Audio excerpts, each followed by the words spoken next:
Shalom mes bien-aimés dans le Seigneur, je vous salue dans le saint et le précieux nom de notre Sauveur Jésus-Christ.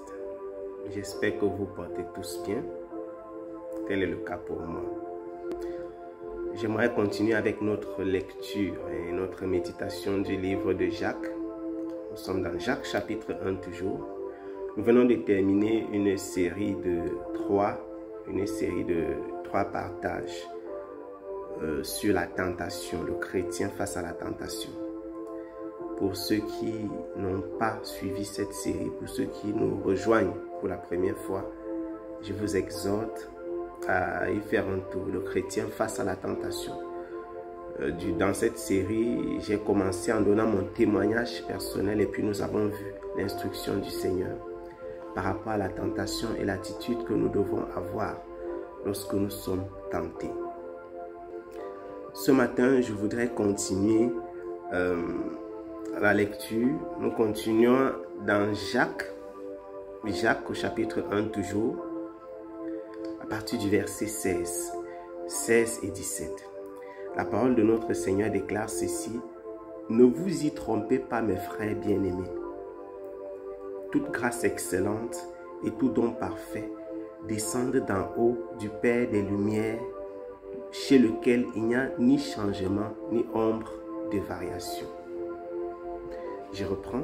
« Ne vous y trompez pas, mes frères bien-aimés.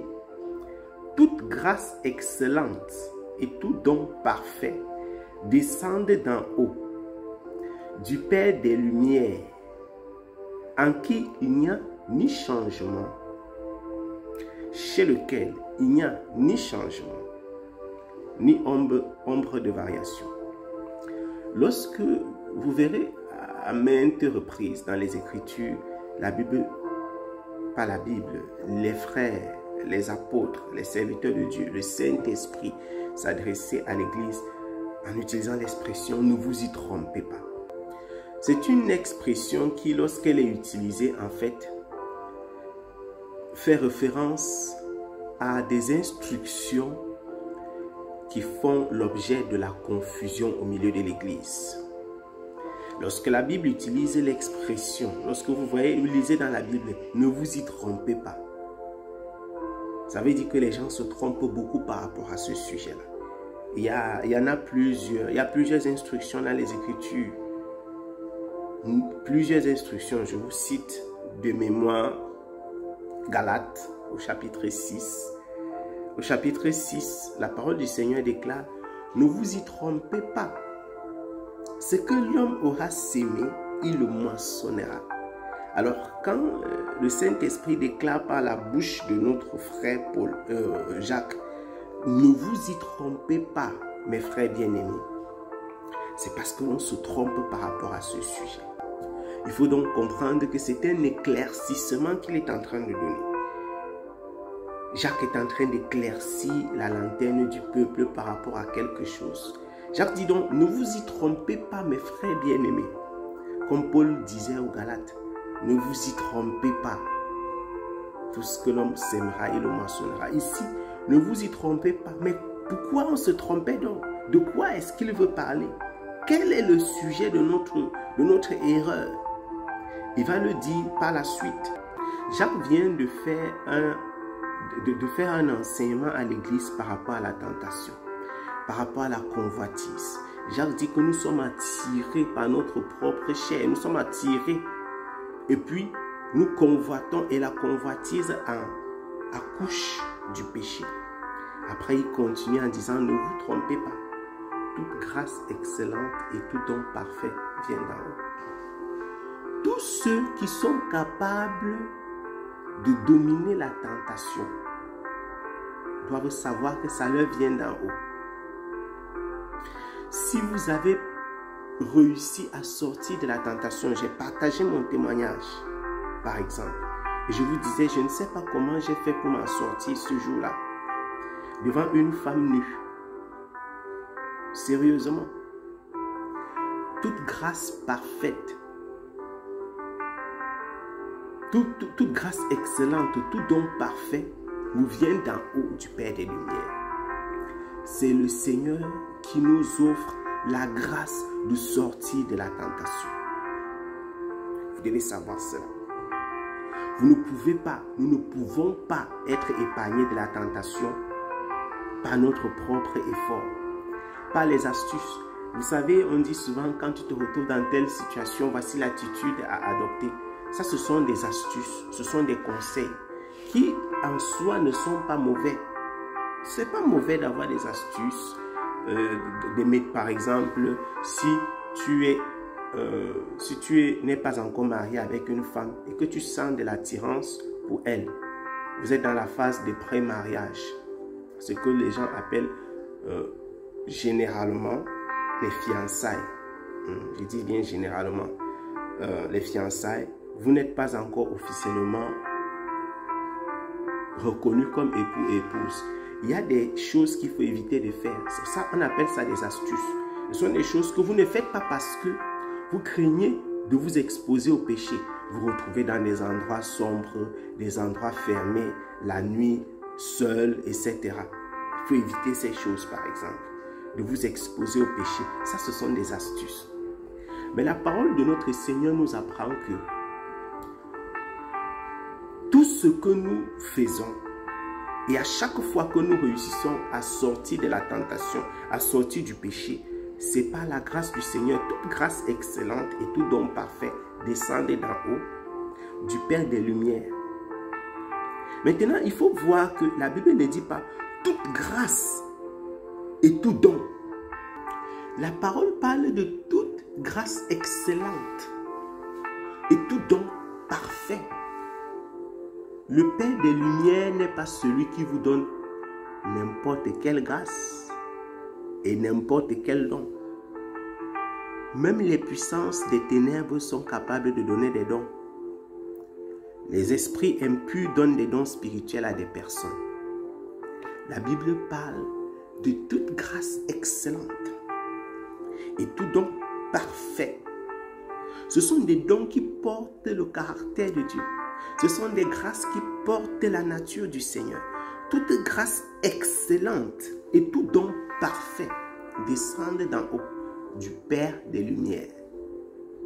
C'est sa lumière, c'est de sa lumière que procède la grâce excellente et le don parfait. Si vous avez le don de divination, c'est un esprit impur qui vous l'a. Il faut qu'on chasse cet esprit impur pour que vous soyez délivrés. En réalité, le don de divination, c'est un don impur. Ce n'est pas un don parfait. Si vous avez la grâce de sortir du péché, de sortir de l'iniquité, de sortir de la drogue, c'est une grâce excellente. Si vous avez la grâce de sortir de l'impudicité, c'est une grâce excellente.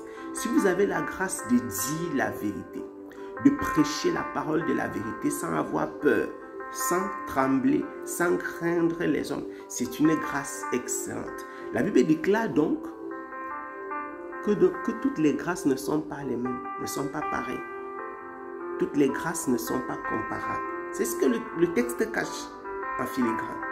Tous les dons ne sont pas similaires. Toute grâce excellente et tout don parfait descendent d'en haut. Pas toutes les grâces, pas tous les dons. Il y a des gens qui ont le don de draguer les femmes. Ils draguent toutes les femmes qui circulent et ils réussissent pratiquement 4 sur 5 fois. Ils sortent avec, il y a des hommes dans les quartiers, ils sont déjà sortis avec pratiquement toutes les femmes dans leur entourage. J'en ai connu. J'ai étudié avec des garçons qui étaient sortis avec toutes les belles filles de notre filière. Ils vont appeler ça dans leur jargon, ils vont dire qu'ils sont attirants. D'autres utilisent même abusivement le terme grâce. Que non, c'est ma grâce, hein, c'est comme ça je suis, c'est comme ça je suis, voilà. C'est mon don. J'ai le don de faire tomber les femmes. Ça, ce sont des dons impurs. Ce ne sont pas des dons parfaits. Le don qui porte la perfection procède d'en haut, du Père de lumière. Oui, parce que Dieu, dans sa grandeur, dans sa bonté, je veux dire, a offert, il a donné aux êtres célestes la capacité de pouvoir à leur tour équiper. Par exemple, le diable est un être céleste qui a la capacité d'équiper un être humain des pouvoirs particuliers. Les anges, qui sont des êtres célestes et qui dépendent du Seigneur, peuvent par le processus, par ce qui procède de la grâce de Dieu, équiper des hommes pour la gloire de Dieu. Le Seigneur l'a rendu, il a fait ainsi. C'est pourquoi l'apôtre Paul avertit, d'ailleurs en disant encore que l'apparition de l'Esprit se fera pourquoi? Comment? Par des miracles, des prodiges mensongers. Ce ne sont pas des miracles irréels, ce seront des vrais miracles. Attention, écoutez très bien, ce seront des miracles palpables, vérifiables, c'est-à-dire que tu vois avant et après, tu observes le changement. Mais la Bible déclare mensongers. Pourquoi ils seront mensongers? Parce qu'ils ne procèdent pas de la vérité. Ils ne procèdent pas de la vérité. Donc il faut faire la différence entre un vrai miracle réel et vérifiable et un miracle mensonger. Les miracles mensongers dont la Bible parle en ce moment-là, ce sont des miracles qui procèdent de l'esprit du mensonge, du père du mensonge dont parle le Seigneur Jésus-Christ dans le livre de Jean, Satan. Il y a des vrais miracles qui sont mensongers. Vrais dans le sens, quand je dis vrai, c'est-à-dire ils sont vérifiables, mais ils sont mensongers. Est-ce que vous entendez? Est-ce que vous comprenez ce que je dis? Un miracle peut être vrai, vérifiable, réel, palpable, mesurable et être mensonger parce qu'il provient du père du mensonge, qui est le diable. Take note.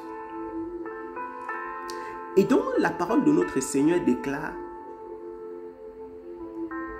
toute grâce excellente et tout don parfait procède d'en haut, du Père des Lumières.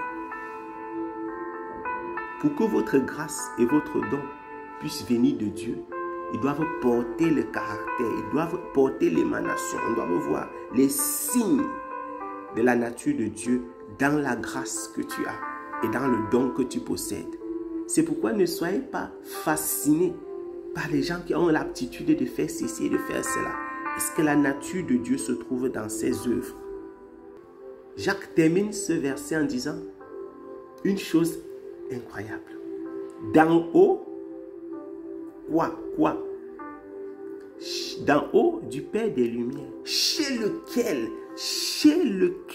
en qui il n'y a ni changement, ni ombre de variation.